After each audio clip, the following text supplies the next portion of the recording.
s'asseoir. Asseyons le peuple de Dieu. Vous êtes abondamment bénis ce matin au nom de Jésus-Christ.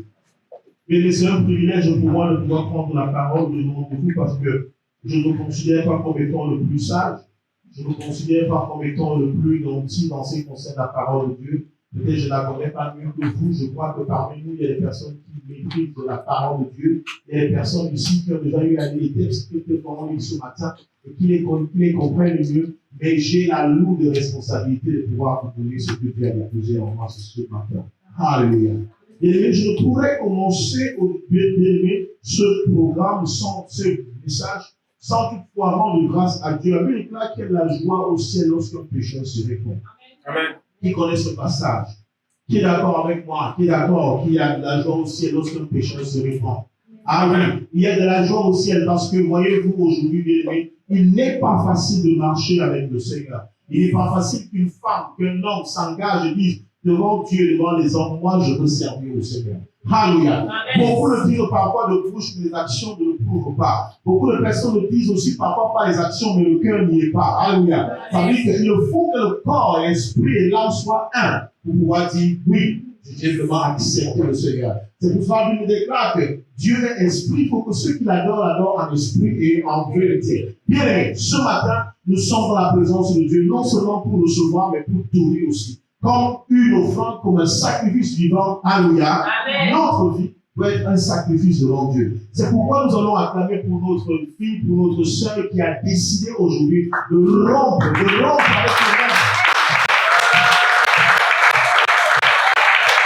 Alors, je pense ici que ceux qui arrivent à acclamer,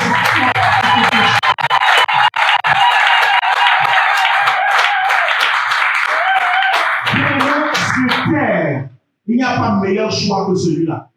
Choisir de servir le Seigneur.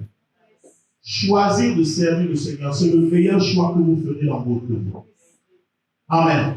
C'est le meilleur choix que vous ferez dans votre vie. Vous ne ferez pas un autre choix comme celui-là. Alléluia.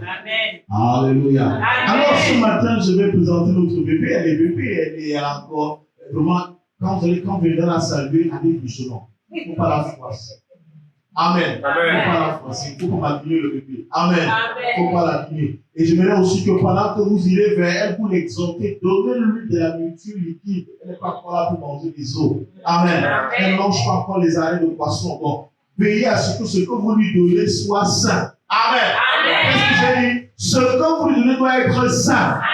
Avant de, quand vous chauffez son biberon, veillez à ce que vous l'assurez que la température est bonne. Posez cela sur votre pouce afin que vous assurez que ça ne chauffe pas trop. Amen. Parce que je connais. Beaucoup de gens partent de l'église à peine d'avoir accepté le Seigneur tout simplement parce que les vieux qui sont à l'église sont souvent méchants. Vous donnez souvent à manger aux enfants une nourriture chaude, vous les brûlez et puis l'enfant fuit. Non, donc cet enfant-là, veillez à ce que je parle en parabole, c'est que je parle à des personnes matures. Alléluia. Alléluia. C'est une façon de dire à l'église de pouvoir l'accueillir, de pouvoir l'aimer, de pouvoir la soutenir. Elle aura besoin de vous.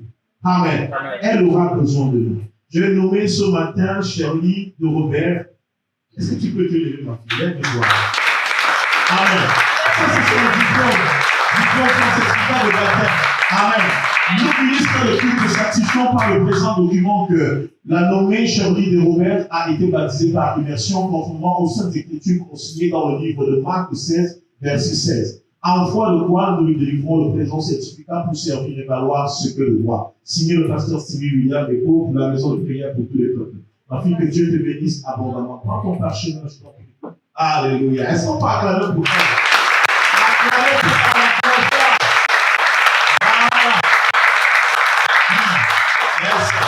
Amen. Voilà. Elle est officiellement enfant de cette maison. Alléluia. Que Dieu te bénisse abondamment. Tu as quelque chose à dire? Merci à tous. Surtout pour ceux qui ont été là aussi. Merci d'avoir été là, d'avoir soutenu. Ça m'a touché au cœur. Et vous êtes mes frères et sœurs. Soyez tous bénis. Amen. Amen. Frère nouveau-né, elle parle bien. Que Dieu te bénisse en bas. Frère nouveau-né, elle parle super bien, n'est-ce pas? Voilà. Vous êtes timide ce matin. Vous êtes timide. Parce qu'il y a un nouveau-né.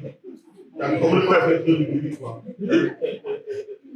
Ok, gloire à Dieu. Alléluia. Bien-aimés, je rends grâce aussi à Dieu pour chacune de vos vies parce que je vois ce matin des visages que je n'ai pas vus depuis un nombre de temps. Et je rends grâce à Dieu pour chacun de vous. Je crois que vous avez une soif de Dieu, vous avez une soif de la parole de Dieu, vous avez une soif de cette présence, de vous retrouver avec vos frères. Même si les choses se compliquent de plus en plus dans notre pays, nous croyons quand même que par la grâce de Dieu, nous serons tous épargnés. Alléluia. Nous serons tous épargnés. Je crois que l'Église aura encore vraiment cette priorité de pouvoir se rassembler, de pouvoir prier. Car nous sommes là pour prier pour la nation. Nous sommes là pour prier pour les autorités. Alléluia. Il n'y a aucune raison pour demander aux églises de ne plus se rassembler. Si cela se fait, c'est parce que l'Église ne fera pas son devoir. Si l'Église fait son devoir, cela n'y a pas. Alléluia. Et on saura que notre rapport est primordial pour l'avancée de notre nation. Alléluia. Alors, il y a beaucoup de personnes ici. Je crois que c'est mieux que je commence avec le message. Sinon, si le comité commence à saluer tout le monde ici, on risque de se retrouver à 16 heures. Amen. Donc, il vaut mieux que je continue avec le message. N'est-ce pas? N'est-ce pas? Amen. Est-ce qu'on est d'accord? Amen. Est-ce qu'on est d'accord? Amen. Voilà. Gloire à Dieu. Dis à quelqu'un yes. Yes. Dis à quelqu'un yes. Yes. Voilà. Ce matin, bien aimé, on a commencé un message la semaine dernière. Vous le savez que toute cette semaine, depuis la semaine dernière de temps, pour moi, on a commencé avec un message, avec un thème qu'on va poursuivre aujourd'hui. Je crois qu'on va essayer de la prêcher ce matin et poursuivre peut-être au courant de la semaine prochaine. Alléluia. Bien aimé, nous allons parler de briser la malédiction. Dis à quelqu'un, briser la malédiction. Briser la malédiction. Dis à quelqu'un, briser la malédiction. Briser la Et je rends malédiction. grâce à Dieu parce que, vous voyez, vous avez coupé l'ancien édit ce matin, mais il disait des choses pertinentes. Amen. Il disait des choses pertinentes, il nous va. Et j'ai compris que Dieu voulait vraiment nous passer encore un message parce qu'en fait, le texte qu'il a cité, c'est le texte de la prédication d'aujourd'hui. Ah oui. Le texte qu'il a cité Lazare. Amen. Et selon le texte de méditation de ce jour. Alléluia. Bien-aimé, briser la malédiction. Je crois qu'on a été tous bénis pendant la semaine et la semaine dernière, dimanche évidemment, à ce qui a été enseigné ici. Et ce matin, je vais dire à quelqu'un, chacun mangera la bouche que veux-tu. Ça veut dire, tu ne vas pas te dire, bon, ok, moi, je n'ai rien à dire, je n'ai rien retenu de tout ce qui sera dit. Tu retiendras quelque chose, tu partiras d'ici étant rempli selon la grâce que tu as prévue pour toi, au nom puissant de Jésus-Christ. Alléluia. Amen. Bien, mais prenons nos Bibles dans le livre de Jean, chapitre 11. On commence par là, Jean, chapitre 11. Jean 11.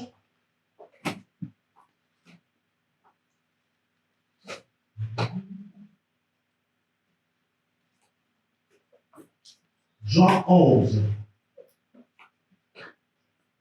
Bien aimé, nous avons pour habitude ici que lorsqu'on lit la parole de Dieu, tout le monde se met debout, pas pour honorer le pasteur, d'ailleurs, même si vous honorez pour le mal, mais c'est pour honorer Dieu. Alléluia. C'est pour honorer Dieu. Amen. Amen. Alors, on se tient debout pour honorer la parole de Dieu. Je vais lire pour nous. Amen. À partir du verset 1er.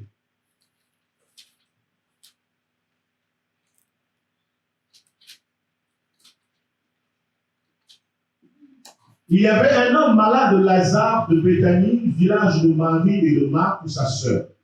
C'était cette Marie qui oignit de parfum le Seigneur et qui lui essuya les pieds avec ses cheveux. Et c'était son frère Lazare qui était malade.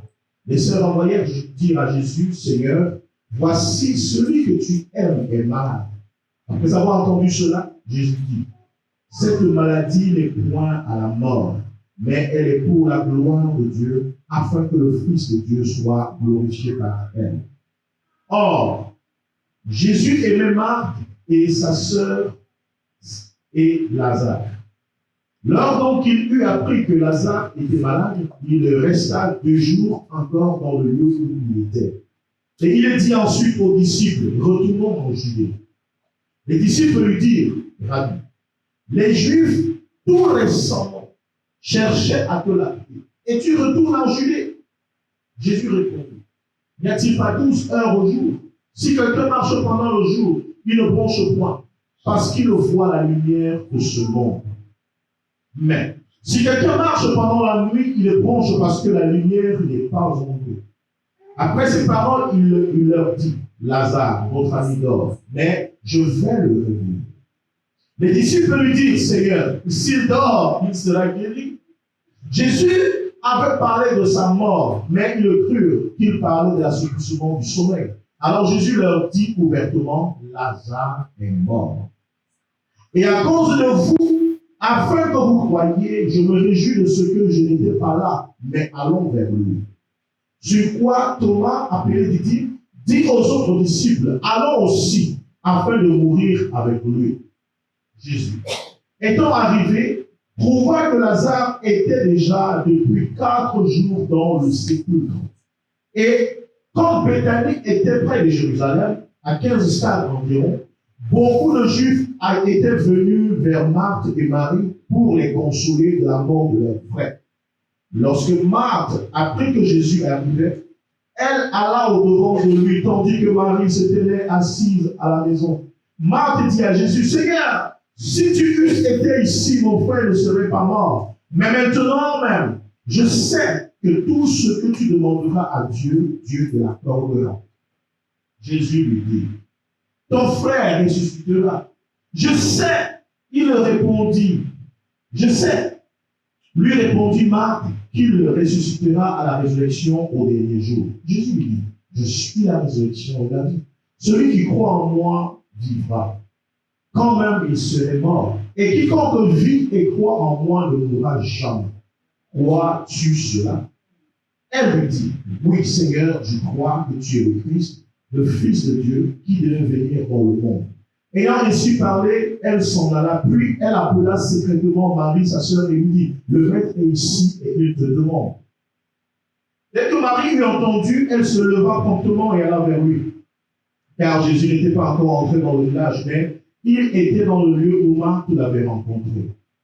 Les Juifs qui étaient avec Marie dans la maison et qui la consolaient, l'ayant vue se lever promptement et sortir, la suivirent, disant, elle va au sépulcre pour y pleurer. Lorsque Marie fut arrivée là où était Jésus et qu'elle le vit, elle tomba à ses pieds et lui dit, Seigneur, si tu eusses été ici, mon frère ne serait pas mort.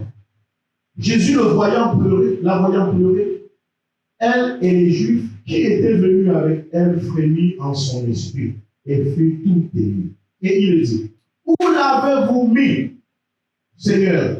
Lui répondirent-ils, viens et vois. Jésus pleura.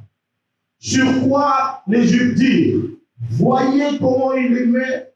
Et quelques-uns d'entre eux dirent, lui qui a ouvert les yeux de l'aveugle, ne pouvait-il pas faire aussi que cet homme ne mourût point? Jésus, frémissant de nouveau en lui-même, se rendit au sépulcre. C'était une grotte, et une pierre était placée devant. Jésus dit, ôtez la pierre. Marthe, la sœur du mort, lui dit, Seigneur, il sent déjà, car il y a 4 jours qu'il est là. Jésus lui dit, n'étais-je pas dit que si tu crois, tu verras la gloire de Dieu? Ils ôtèrent donc la pierre, et Jésus leva les yeux en haut et dit, Père, je te rends grâce de ce que tu m'as exaucé. Pour moi, je savais que tu m'exauces toujours, mais j'ai parlé à cause de la foule qui m'entoure, afin qu'ils croient que c'est toi qui m'as envoyé. Ayant dit cela, il cria d'une voix forte, Lazare, sors. Et le mort sortit, les pieds et les mains liés de bandes, et le visage enveloppé d'un linge. Jésus leur dit, déliez-le et laissez-le aller. Que Dieu bénisse sa parole. Amen. Que Dieu bénisse sa parole. Amen. Que Dieu bénisse sa parole. Amen. Et merci de la présence de Dieu.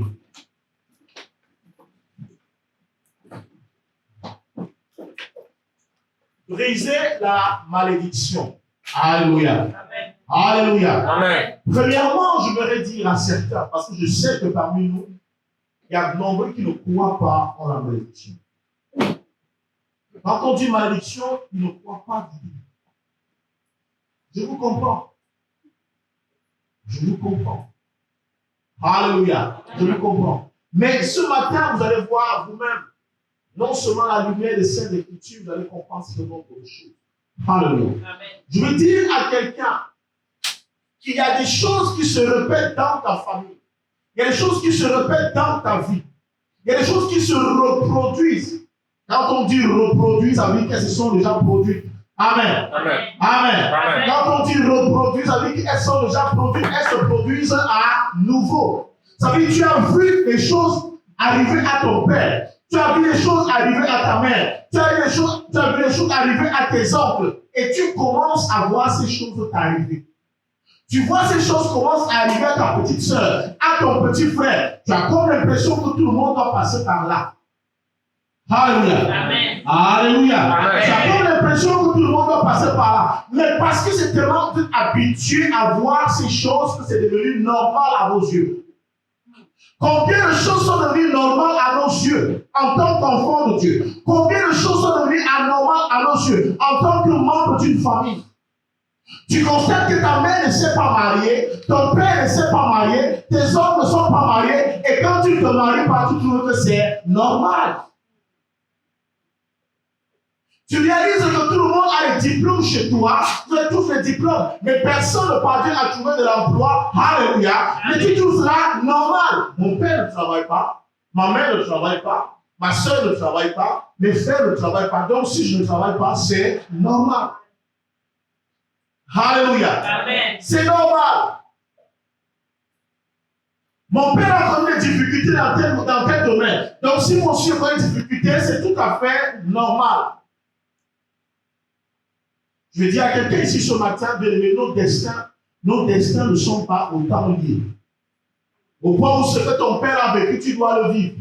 Vous avez peut-être le même sang, mais il y a quelqu'un qui est à l'origine de votre existence, c'est Dieu. Et Dieu ne crée pas des copies, Dieu crée des êtres uniques. Alléluia. Bien aimé, ma destinée n'est pas ta destinée. Ma vie n'est pas ta vie. On a beau se rassembler, on a beau avoir le même père, la même mère, manger la même nourriture, parler la même langue, bien aimé. Mais Dieu a un plan pour chacun. Le plan que tu as pour toi, même si on se rencontrait devant, alléluia, il ne faut pas qu'on se rencontre au départ, non. Ah oui, nous avons une même destinée. La destination en tant qu'enfant de Dieu que nous avons, c'est le royaume éternel. C'est la Jérusalem céleste. Alléluia. Mais sur terre, Dieu voudrait que chacun soit dans son couloir. Dis à quelqu'un son couloir. Son couloir. Mais c'est quoi ton couloir? Est-ce que tu excelles dans ton couloir? Est-ce que tu excelles dans ton couloir? Bien, avoir cette manie d'accepter tout ce qui nous arrive au nom de Dieu. Non, quand le temps de Dieu va arriver, les choses vont changer. Mais bien aimé, 2 ans, 3 ans, 4 ans, 5 ans, le temps de Dieu n'arrive pas. C'est dans le temps de qui que tu vis. Si tu ne vis pas le temps de Dieu, ça veut dire que tu vis le temps de l'autre. Alléluia. Amen. Celui qui ne vit pas le temps de Dieu vit le temps de l'autre. Parce que ce qui n'est pas à Dieu est à l'autre. Ce qui n'est pas à l'autre est à Dieu. Il n'y a pas quelque chose qui soit à Dieu qui soit aussi à l'autre. Il n'y a pas quelque chose qui soit 50% à Dieu et 50% à l'autre. Soit tu es à l'autre, soit tu es à Dieu. Alléluia. On n'est pas 70% à l'autre et 30% à Dieu. Mais celui qui est à Dieu, il y a 100% à Dieu. C'est pourquoi chacun de nous devrait comprendre, devrait connaître sa véritable position. Alléluia. Chacun devrait connaître sa véritable position. Si tu ne connais pas ta position, il faut que tu la saches, que tu la connaisses à partir de ce jour. Amen. Dans ma famille, on ne se marie pas. Dans ma famille, on ne procrée pas, on ne fait pas d'enfants.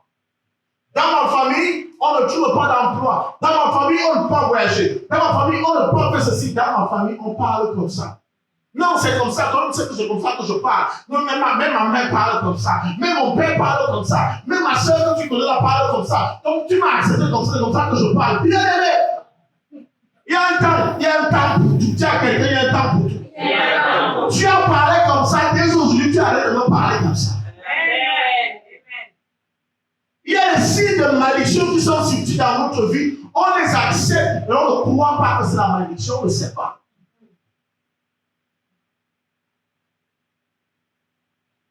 Nous devons briser cette malédiction. Quand les choses commencent à se produire dans notre vie, à se reproduire dans notre vie, il faut qu'on se pose des bonnes questions. Alléluia. Amen. Il faut qu'on se pose des bonnes questions. Est-ce que je dois mener la vie de mon père? Pourquoi je vis la vie de mon père? Pourquoi ce que ma mère a vécu, je commence à le vivre? Il y a quelque chose qui ne va pas. Alléluia. Amen. Ta mère a fait tous ses enfants à la maison. Vous avez des pères différents. Les enfants commencent aussi à avoir des pères différents. Les enfants commencent aussi à bouger les hommes différents. Ça veut dire que la génération, de génération en génération, vous transmettez ces gènes. Et c'est normal. Le grand-père est content parce que la famille s'agrandit. Ah oui, mes petits-fils sont là. Tous portent son nom. Tous portent son nom.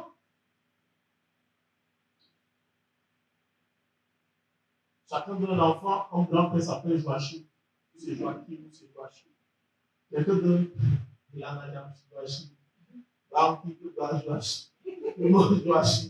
Joachim. Il est content.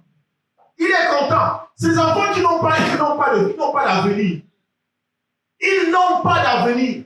Ils vont mourir comme leur grand-père a vécu. Ils vont finir comme leur grand-père a fini. Alléluia. Mais bien aimé, le plan que Dieu a pour toi est merveilleux. Le plan que Dieu a pour chacun de nous est merveilleux. Amen. Devenir enfant de Dieu t'introduit dans un nouveau système. Amen. Devenir enfant de Dieu t'introduit dans un monde nouveau. Pas dans le même monde que tu as vécu. Alléluia. Amen. Celui qui devient, la Bible déclare que Dieu nous a délivrés de la puissance des ténèbres et nous a transportés. Il nous a transportés. Ça veut dire qu'il nous a amené d'un point A pour un point B. Alléluia. Et ce que j'aime avec cette parole, c'est que j'aime toujours dire que Dieu qui a fait ce travail n'est pas un ambulancier. Pourquoi? Parce que l'ambulancier ne guérit pas le malade là où il le trouve. Il le prend pour aller le guérir à l'hôpital. Il le prend pour aller le soigner à l'hôpital. Mais Jésus n'est pas un ambulancier. Alléluia. Jésus se rassure de te guérir avant de te porter. Amen. Tant que tu n'es pas guéri, il ne te porte pas. Amen. Tant que tu n'es pas guéri, tu ne montes pas dans son véhicule. Alléluia. Ça veut dire qu'il te dépouille, il te libère d'abord totalement de tout ce qui t'empêche d'être heureuse ou heureux. Alléluia. Et après quoi, il y a le voyage. Mais quelque chose à se passer, ça veut dire que nous avons deux identités en tant qu'enfants de Dieu. La première identité, c'est que nous sommes des voyageurs. On vient de quelque part. Tiens, on vient de quelque part. On vient de quelque part. Amen. On vient de quelque part. Deuxième identité, c'est que nous sommes nouveaux dans ce monde. Amen. Puisqu'on a vécu dans un monde A, on nous a transportés dans un monde B. Et dans ce monde B, on a trouvé les gens, on a trouvé les lois, on a trouvé une façon de vivre. Ça veut dire que dans ce nouveau monde-là, il faut qu'on apprenne à vivre. On doit connaître les règles de ce monde-là. Amen. Amen. C'est pour ça que je dis souvent, il est inadmissible que tu viennes de la Côte d'Ivoire, du Cameroun, du Gabon, je ne sais pas quoi, de la Chine, du Japon, et tu continues à vivre comme un Japonais en France. Si tu ne manges pas ce qui est togolais, tu n'es pas content. Oh, il y a à manger tout autour de toi. Tu veux manger à checker chaque jour. C'est-à-dire, en fait, Dieu a tout fait pour t'enlever. Combien de personnes crient en Côte d'Ivoire pour venir en France? Mais quand tu arrives en France, tu as Château Rouge. Château Rouge. Tu vas tout manger le chiffon. Tous les jours, tu manges le chiffon. Frère, il y a un problème. Tu es maudit. Vous savez bien aimé. Lorsqu'un homme est maudit sur une terre, même si on le déplace, on l'amène à l'extrémité de la terre, il sera le maudit en provenance de cette terre-là, mais qui a transité. Alléluia. Bien aimé, le fait que tu partes d'un point A pour un point B ne change pas ta situation, ton statut spirituel. Notre statut spirituel change quand Dieu nous libère de nos alliances ancestrales. Amen. Tu vas à Château Rouge? Pardon, prends-moi à checker là-bas. Non, j'ai besoin de bâtons de manioc. J'ai besoin de ceci. Tu veux seulement manger africain. Tu ne veux pas t'adapter. Tu ne marches qu'avec tes frères. Tu ne marches qu'avec tes soeurs. Ce n'est pas une vie, ça. Tiens que ce n'est pas une vie. Ce n'est pas une vie. Ce n'est pas une vie. Tu n'es que dans les réunions des gens de ton village. Les réunions, associations de réunions de. Non, on a une réunion des Congolais, une réunion des Quinois. Frère, tu fais les réunions des Quinois, tu rentres à Kinshasa. Ah oui, aussi simple que ça. Ce sont des signes de malédiction parce que tu n'arrives pas à en découdre avec ces liens. Tu n'arrives pas à te libérer de cela. Tu sors des Antilles, tu ne manges pas Colombo, tu n'es pas à l'aise. Quand tu mets la musique, c'est là que le jour. Tu arrives à l'église. L'église est congolaise, c'est vrai que le poisson passe. C'est vrai que le Congolais, l'église est congolaise, c'est vrai que le Kouti, ce sont des liens qui vont tuer l'amour. Parce que cela nous empêche de pouvoir entrer la bénédiction que Dieu nous a donnée. Imaginez le peuple d'Israël en Égypte. Ils arrivent en Égypte, ils disent, nous ne mangeons pas la nourriture d'Égypte. Ils allaient mourir de faim. Amen. Ou alors ils arrivent en Canaan, ils réclament l'étude qu'ils mangeaient en Égypte. Tu vas dire, mais attends, je vous ai conduit ici afin que vous découvrez autre chose. Découvrez autre chose. Découvrez autre chose. Alléluia. Découvrez autre chose. C'est la grâce que vous avez d'avoir aujourd'hui deux patries, deux nations. C'est la grâce que vous avez. Vous ne pouvez pas imaginer la richesse que vous avez d'appartenir à un peuple et maintenant dans un autre peuple. Vous êtes des hommes les plus riches. Ah oui. Nous sommes riches. Dis à quelqu'un, nous sommes riches. Malheureusement, nous ne sommes pas conscients de cela. Parfois, nous ne faisons pas confiance en Dieu. Même ce que Dieu projette pour nous, on refuse. On refuse de voir parce qu'on a nos yeux qui sont. C'est comme si on a mis les œillères. Les œillères, c'est cette espèce de masque qu'on met souvent au cheval pour faire la course. Vous savez que le cheval ne regarde que devant lui. Il ne regarde pas à côté. Il faut qu'il soit concentré sur la course. Amen. Donc, on a beau la tirer à côté, il ne voit pas. Beaucoup passent à côté des grâces. Beaucoup passent à côté de ce que Dieu leur donne, tout simplement parce qu'ils veulent marcher avec les Congolais. C'est quoi cette histoire? C'est dans une église où les gens sont en France, on prêche seulement en Bingala. C'est pas normal, n'est-ce pas? Ce n'est pas normal. Dis à quelqu'un que ces liens tombent au nom de Jésus. Que ces liens tombent au nom de Jésus. Bien aimé, il y a des choses que les hommes peuvent faire et celles que Dieu peut faire dans nos vies. Amen. Parfois, Dieu a déjà fait ce qu'il avait à faire dans notre vie. Maintenant, ce que les hommes doivent faire, on ne laisse pas le faire. Je parle à certains chrétiens aujourd'hui. Quand on parle de délivrance, ils disent que non, moi je ne parle pas de la délivrance. Jésus m'a déjà sauvé. Je suis né de nouveau. Je suis une nouvelle créature. Je n'ai pas besoin de ceci. Les choses anciennes sont passées. Voici toutes choses sont devenues nouvelles dans ma vie. Ah, mais ça, le passé est passé. Je suis une nouvelle créature. Même la démarche a changé. Le parfum partait pas. Tout a changé. Tout a changé. Tout a changé. Tout a changé. Tiens, quelqu'un détrompe-toi. Détrompe-toi. Ce que les hommes ont fait, c'est un homme qui doit l'enlever. Ce que les hommes ont fait dans ta vie, c'est un homme qui doit le défaire. Et ce que Dieu a fait dans ta vie, c'est Dieu qui peut le défaire. Ce qu'il a défait dans ta vie, c'est lui qui peut encore le faire. Dieu ne défait pas ce que les hommes ont fait. Dieu ne défait pas ce que les hommes ont fait. Parce qu'il sait ce que lui peut faire et ce qu'il peut défaire. La Bible nous parle donc de Lazare. Lazare était l'ami de Jésus. Quelqu'un que Jésus appréciait. Quelqu'un que Jésus aimait. Mais il va tomber malade et mourir. Quand il meurt, bien aimé, les sœurs de Jésus, de Lazare, vont aller vers Jésus. On a tous lu l'histoire. Ils ont dit, notre frère, ton ami est mort. Il est mort. On sait que si tu étais ici, si tu avais été ici, il ne serait pas mort. Il a dit, mais non, il n'est pas mort, il dort. Attends, qui ignore quand quelqu'un dort ici? Quelqu'un dans la tombe, tu dis qu'il dort. Il ne dort pas, mais il est mort. Ok. Puisque vous insistez qu'il est mort, il est mort. Il va leur dire, ok, montrez-moi là où vous l'avez quand même mis. Ils vont le conduire à la tombe. Quelque chose va se passer à la tombe.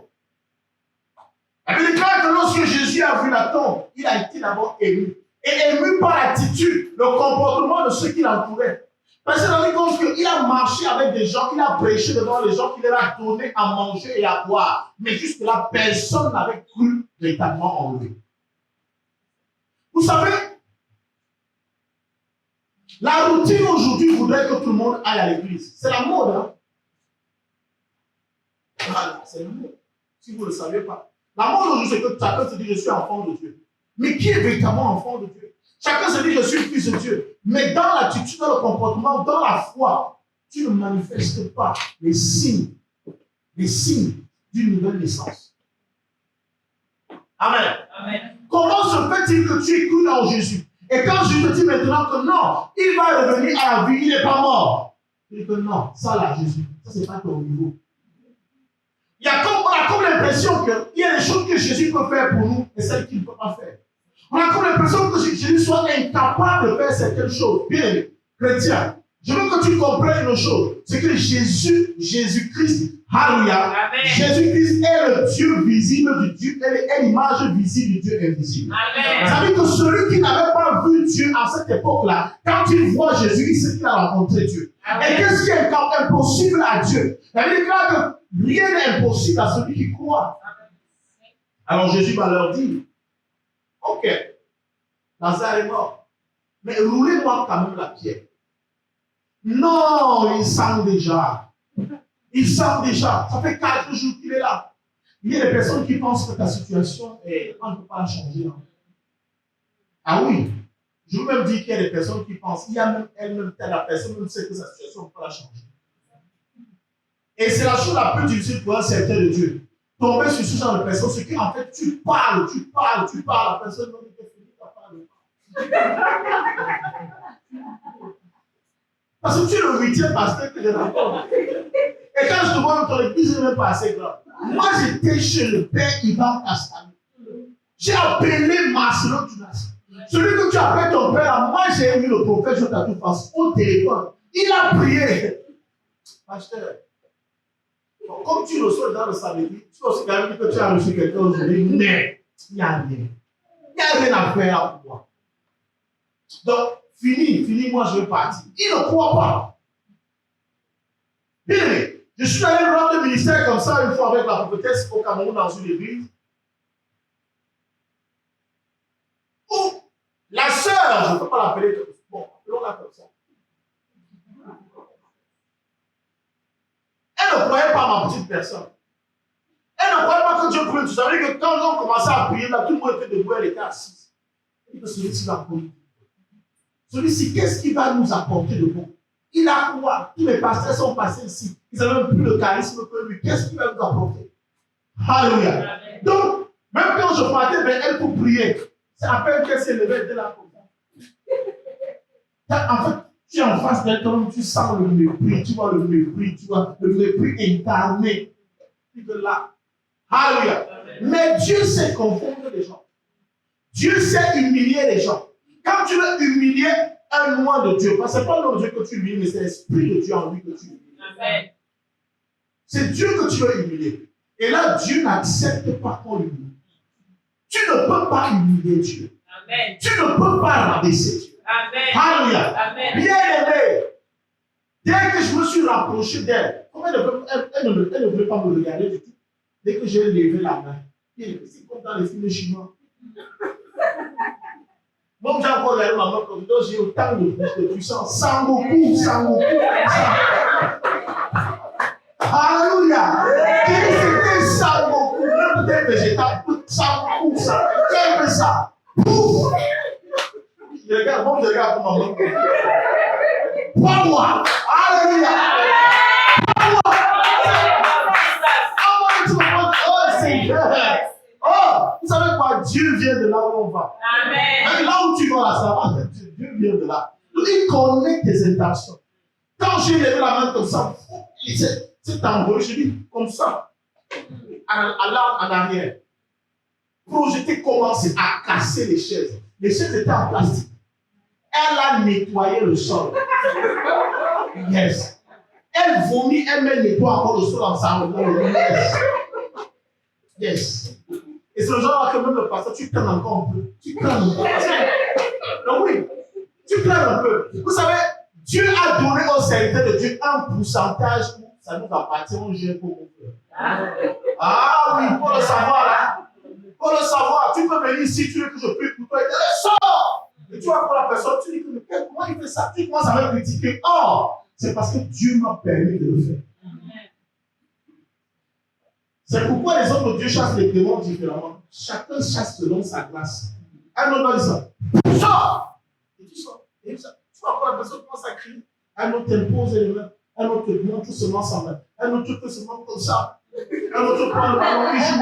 Et vous, après, pour vous, c'est non, c'est quoi ça à l'église? Est-ce qu'on peut faire ça à l'église? Bien aimé, gardez-vous de critiquer ce que vous ne connaissez pas. Amen.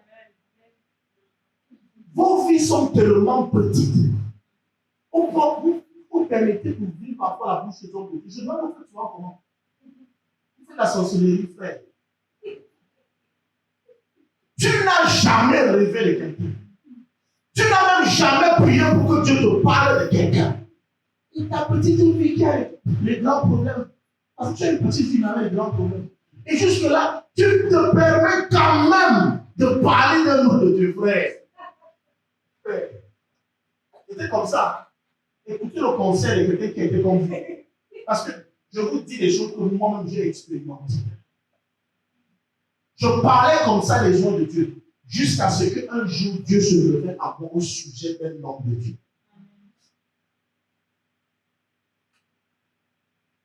Fais attention. Ce que tu as entendu, ce n'est pas Dieu qui te l'a dit. Ce que tu as entendu, ce n'est pas Dieu qui te l'a dit. Alléluia. Même si quelqu'un vient ici en haillon et qui va prêcher l'évangile, pardon, prends ta Bible, assieds-toi et écoute la personne. Ce qui nous tue encore aussi dans l'œuvre de Dieu, dans l'œuvre de Dieu et dans l'église, dans la francophonie en général, c'est qu'à un moment donné, il y a beaucoup de familiarité. Beaucoup. Et c'est pourquoi vous allez constater quelque chose dans les vies des pasteurs et les membres des familles des pasteurs. Ce sont leurs proches qui ont plus de problèmes. Parce qu'ils ne croient pas en eux. La femme du pasteur va trouver que c'est mon mari, c'est mon mari, c'est mon chéri. Elle n'arrive pas à faire la différence qu'à un moment donné, c'est un homme de Dieu. Parfois, il peut être un homme, parfois, il peut être Dieu. Alléluia. À un moment donné, c'est Dieu qui te parle par la bouche de ton homme. Amen. À un moment donné aussi, c'est l'homme qui te parle. Et tu vois que c'est Dieu qui te parle. Et c'est pour ça qu'être épouse d'un pasteur, c'est très difficile. C'est très difficile. Bien aimé. Si ton mari est appelé, si ton homme est appelé au service, je vous dis la vérité que c'est pas appelé ça comme ça. C'est la pire des punitions que Dieu t'a donnée sur terre. Parce qu'on danse souvent, on danse, je suis marié,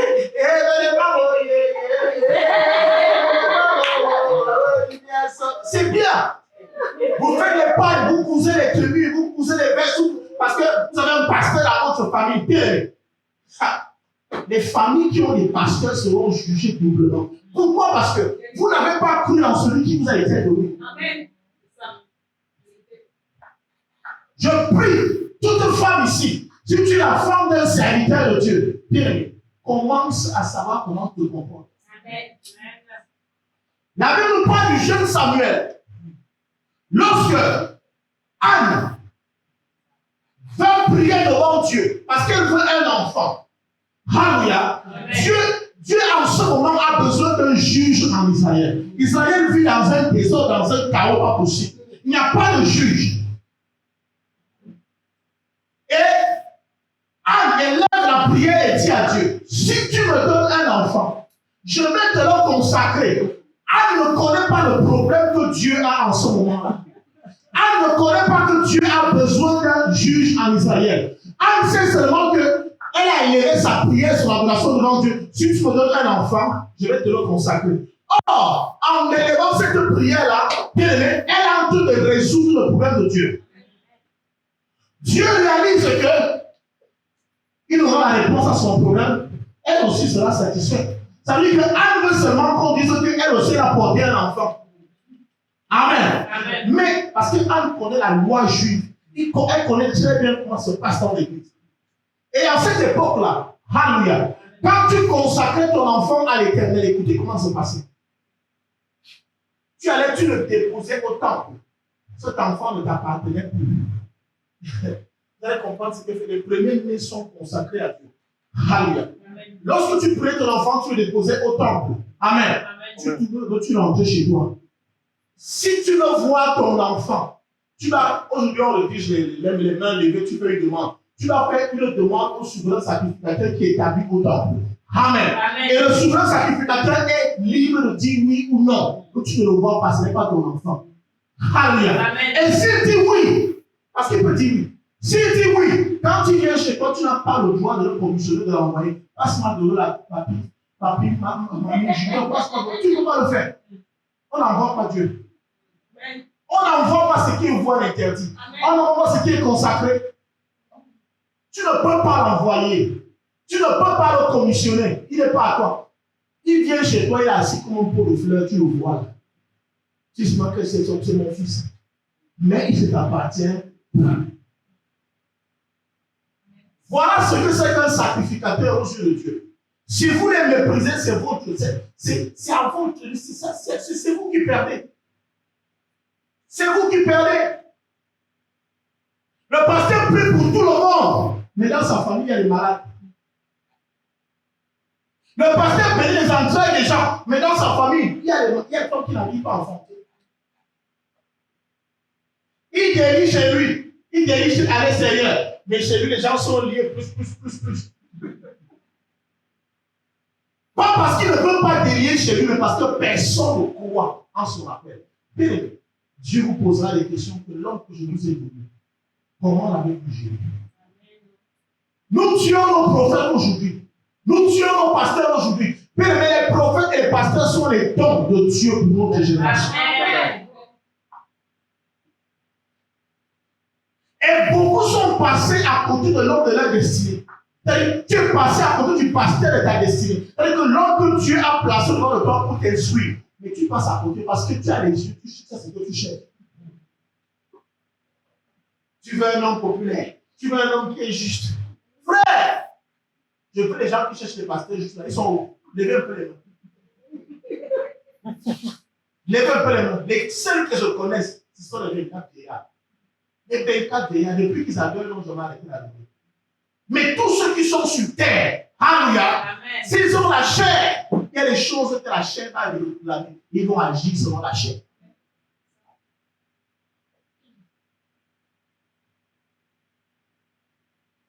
Faites attention. Notre attitude vis-à-vis de l'Église. Ils sont peut-être votre taille. Ils sont peut-être plus jeunes que vous. Peut-être plus vieux que vous, plus âgés que vous. Mais je vous en prie. Dès que tu as la grâce de pouvoir te rapprocher de l'homme de Dieu, prends cela comme étant vraiment une faveur. Un lumière que Dieu te fait reconnaître cette vie. Amen. Amen. Ne parlez pas aux hommes de Dieu de votre maman. Même si c'est votre mari, c'est votre femme. Si votre femme est appelée au service et que toi tu n'es pas appelé au service, respecte-la. Avant d'ouvrir ta bouche, bien-aimée, c'est-à-dire que pèse tes mots, pèse tes mots, pèse tes mots. Et toi aussi, pasteur, quand tu parles à ta femme, fais attention. Tes paroles sont dangereuses. Amen.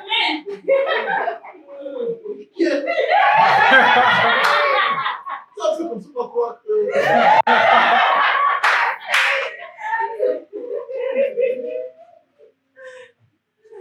Vas-y doucement. Vas-y doucement. Parce que tu peux la détruire.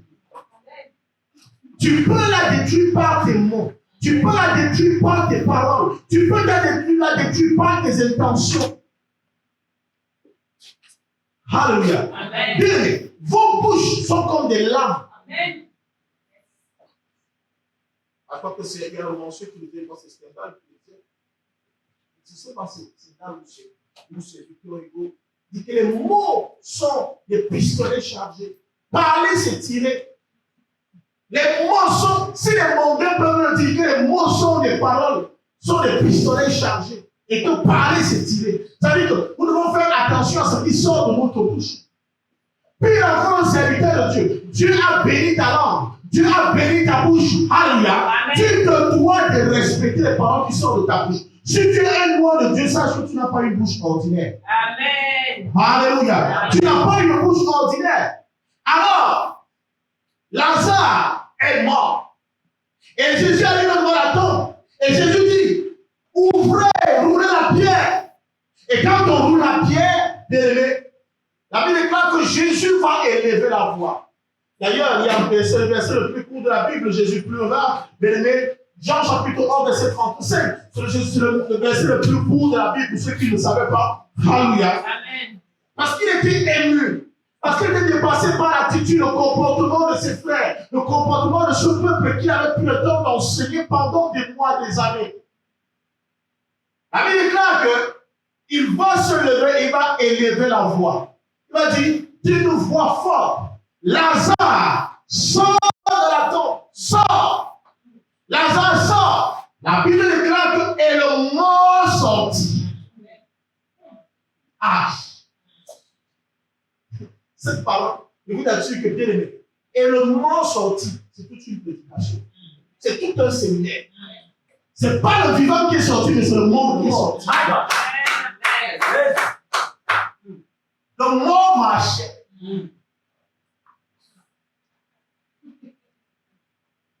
Le mort marchait. Ce n'est pas le vivant qui est sorti.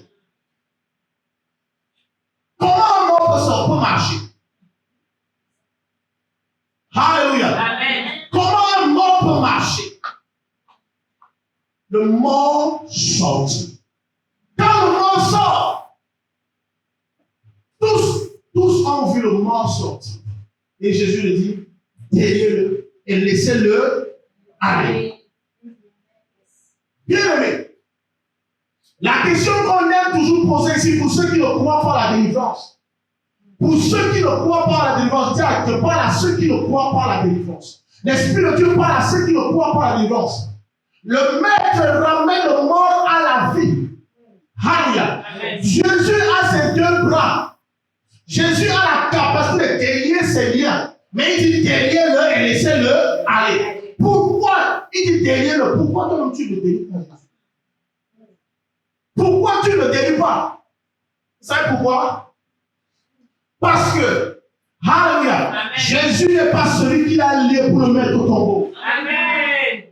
Jésus n'est pas celui qui l'a lié pour le mettre au tombeau. Ce sont les hommes qui l'ont lié pour le mettre au tombeau, que les hommes le délient. Alléluia. Il y a ce qu'un homme a apporté dans ta vie, il n'y a qu'un autre homme pour l'enlever. Si c'est un homme qui t'a maudit, c'est ce qu'il y a un homme que tu vas utiliser pour te bénir. Amen. Alléluia. Amen. Alléluia. Amen. Dieu ne se limite qu'à ce qu'il peut faire. Vous savez, Dieu est capable de ôter la vie d'un homme, de ôter son souffle de vie. Il est capable de le rendre. Parce qu'il sait que les hommes ne pouvaient pas rendre à Lazare la vie, le souffle de vie. Lazare ne pouvait pas sortir parce que c'est un homme tellement qui sort. Alors Jésus se limite à ce qu'il peut faire. Et ce que les hommes peuvent faire, que les hommes fassent leur travail. Je n'ai jamais ordonné qu'on embaume les corps. Je n'ai jamais ordonné qu'on enveloppe les corps dans un linceul. C'est vous qui avez apporté cette loi. Alors, je me limite à ce que je peux faire. Alors, dites-le. Pourquoi Jésus le dit derrière? C'est parce que depuis l'Ancien Testament, Dieu avait donné le pouvoir à l'homme de lier et de délier. Amen. Ça, c'est la voix qui délie encore. Ce n'est pas mon travail. Je ne suis pas là pour délier. Ce n'est pas moi qui délie. Ce n'est pas moi qui lis. Ce sont les hommes qui lisent et les hommes au-dessus du délier. Alléluia. Amen. Alléluia. Amen. Dans Jérémie chapitre 1, verset 10, il le dit.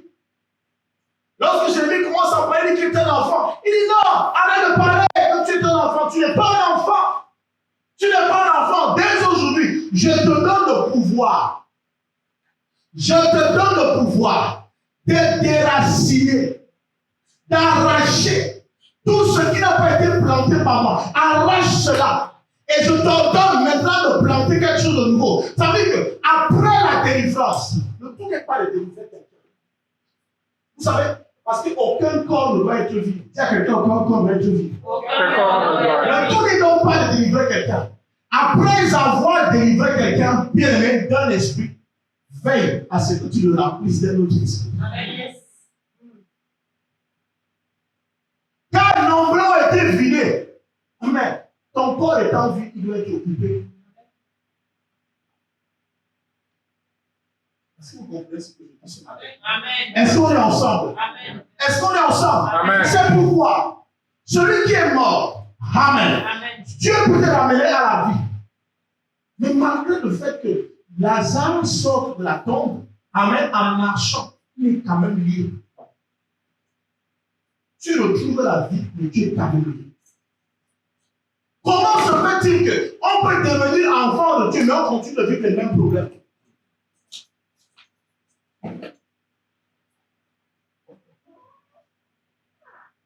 Pourquoi les gens sont à l'église et se plaignent toujours?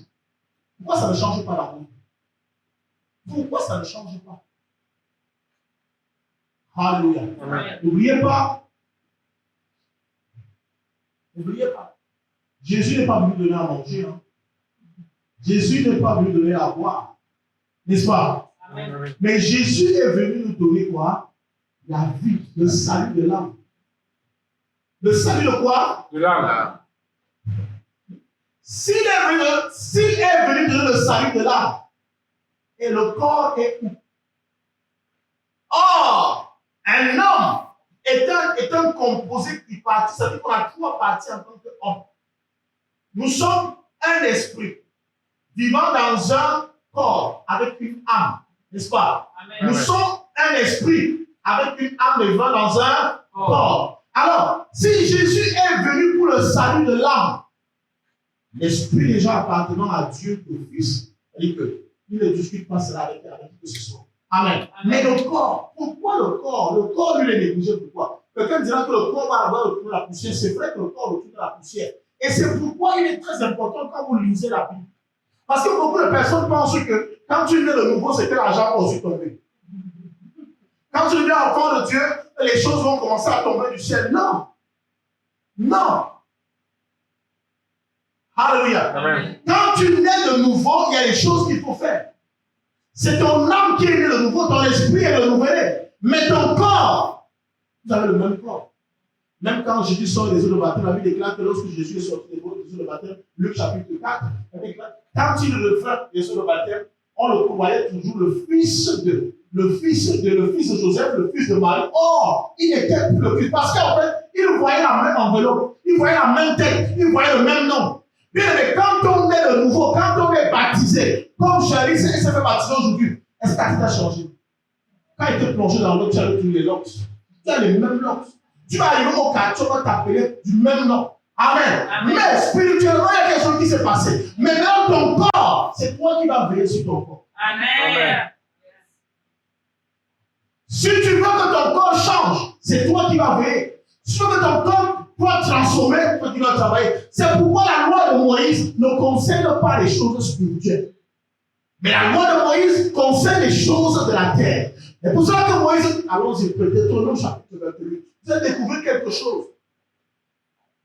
Deutéronome chapitre 28, à partir du verset 1er.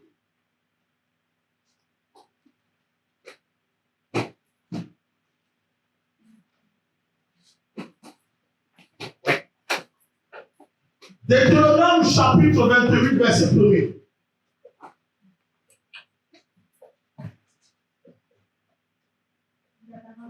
Oui.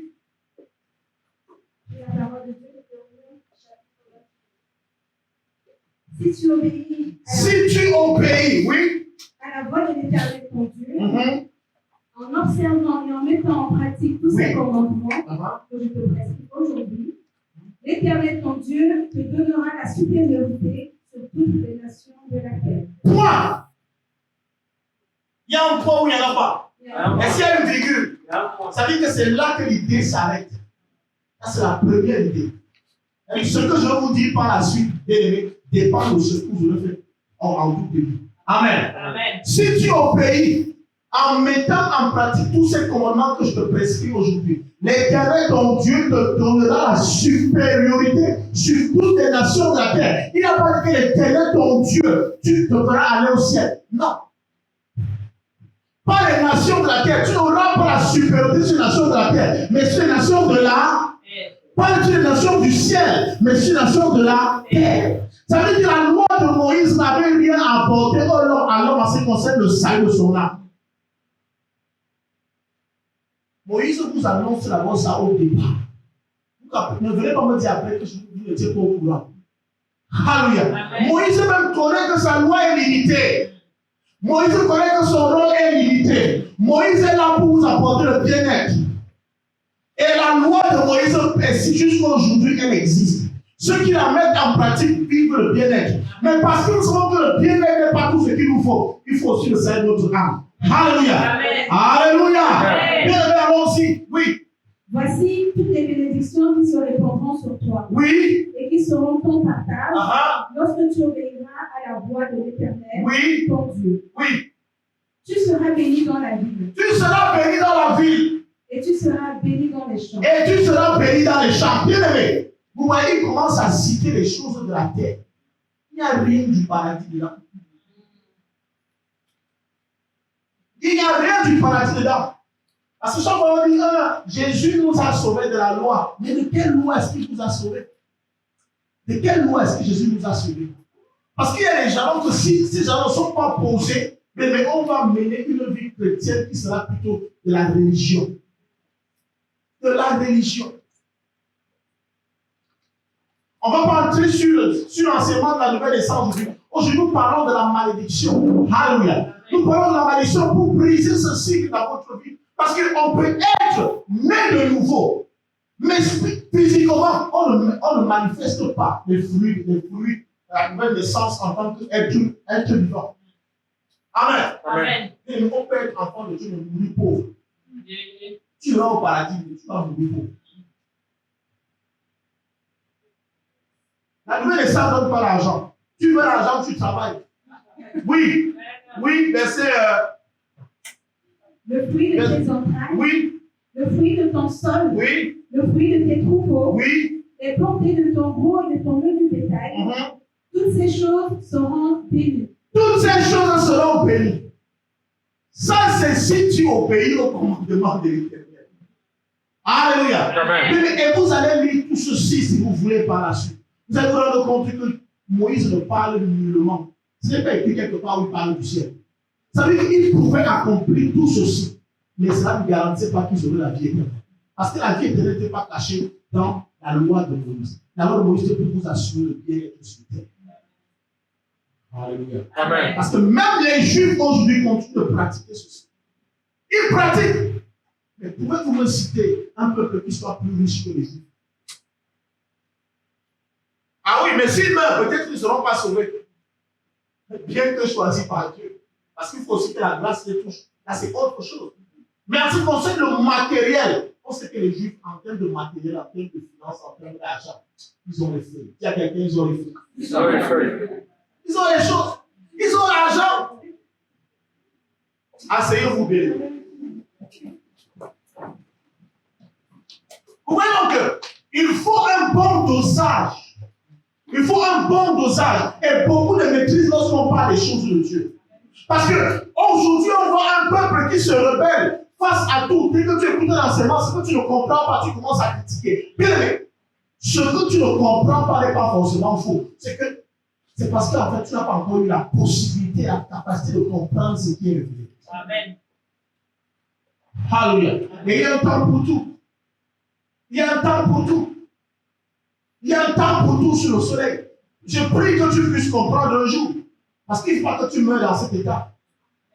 Parce que je vois les gens, après on leur parle, même quand je prêche comme ça, ils parlent seulement de moi je suis catholique, moi je suis ceci, moi mon père m'a laissé à l'église presbytérienne si tu veux, catholique si tu veux, c'est ton problème. Je ne te parle pas d'une religion, mais je te parle de la parole de Dieu. Amen.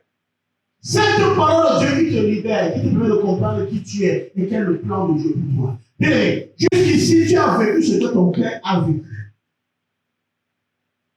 Cette malédiction te suit et vous suit toute votre famille. N'es-tu pas fatigué? N'es-tu pas fatigué? Ne connais-tu pas? Ne vois-tu pas la mort précoce dans votre famille? La mort précoce. Tout le monde meurt chez vous presque au même âge.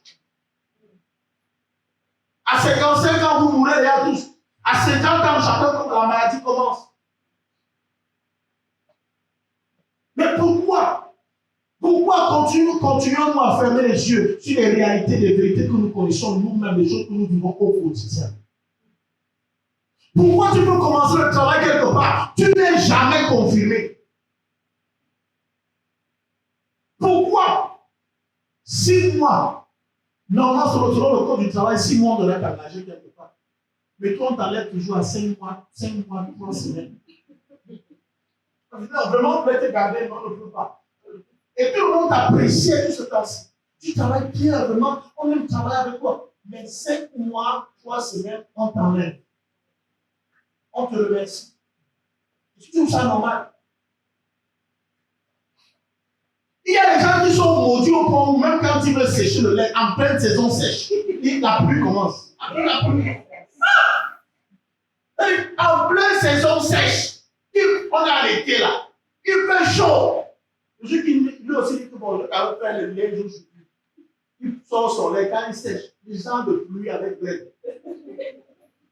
Même le ciel t'a refusé tout.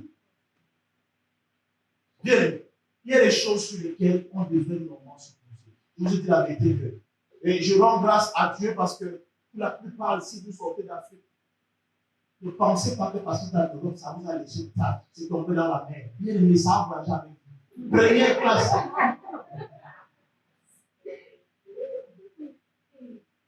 Je me dis que tu es en Afrique. Tu es le même maudit ici en Europe, en provenance de l'Afrique. Il faut que cela s'arrête. Il faut que cela s'arrête. Alléluia. Et Dieu nous a donné le pouvoir de l'arrêter. On ne vous demande rien. Pour le faire, on ne vous demande pas l'argent. Tu as quelqu'un, le pasteur ne demande pas l'argent.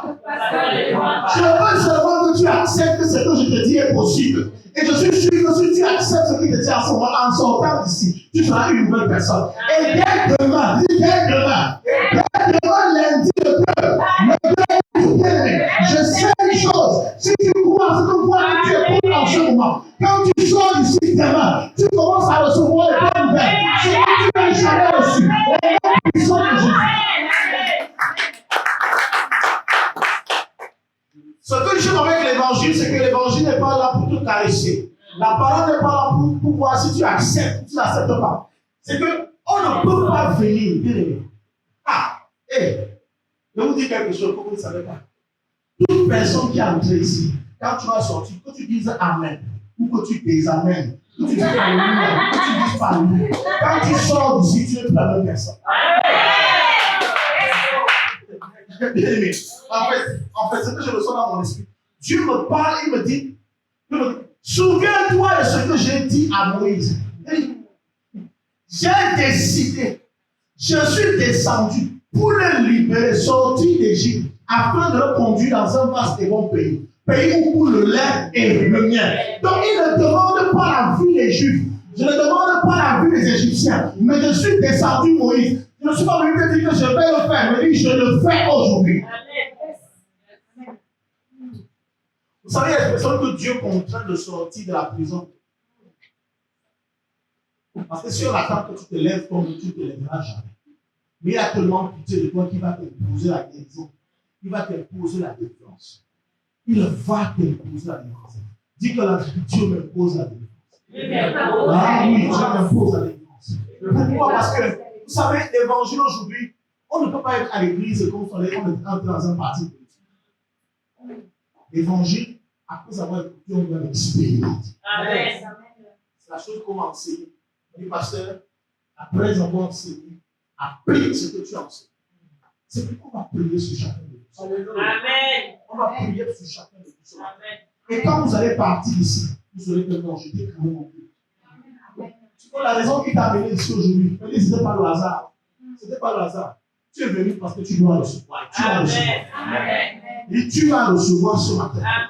Qu'on se voit après, qu'on ne se voit pas après, au moins c'est une marque qui va rester. Là où je suis passé là-bas, tel jour, c'est là où j'ai reçu. Même toi qui es connecté, tu nous écoutes aujourd'hui, peu importe là où tu es, tu vas recevoir cela. Je dépose en toi une semence incorruptible, une semence qui va changer le cours de ta vie, une semence qui va à changer ta destinée. Bien, il y a les hommes, les aides destinés. Il y a les aides destinés. Il y a les voies qui sont établies pour te libérer. Il y a les voies qui sont établies pour changer ta vie. Il y a les voies qui sont établies pour te sortir du cachot. Comment vas-tu? Pourquoi resteras-tu en prison alors qu'il y a la possibilité pour toi d'être libre? Pourquoi? Arrêtez de consulter. Non, mon église est ici. Bien, quand tu es là, on parle du Seigneur, profite de cet instant. Même si tu l'as rappelé chez toi, profite. Il y a quelqu'un qui profite de la présence de Dieu. Profitons de la présence de Dieu.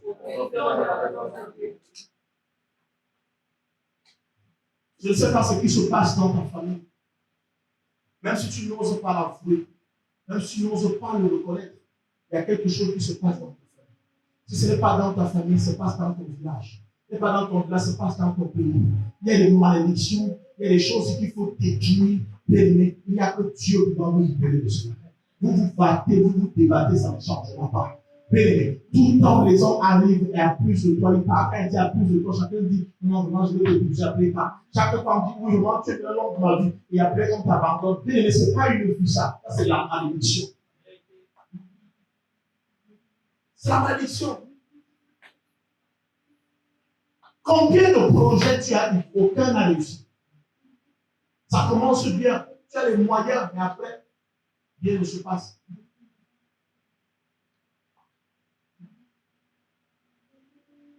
Je vois qu'à un moment donné, l'église a été complice de ceci. Parce que les gens viennent à l'église et les tributaires qui sont venus. Les gens viennent à l'église étant chargés. Et ils retournent devant chargés. Les gens arrivent à l'église, ils sont malades, ils retournent étant malades.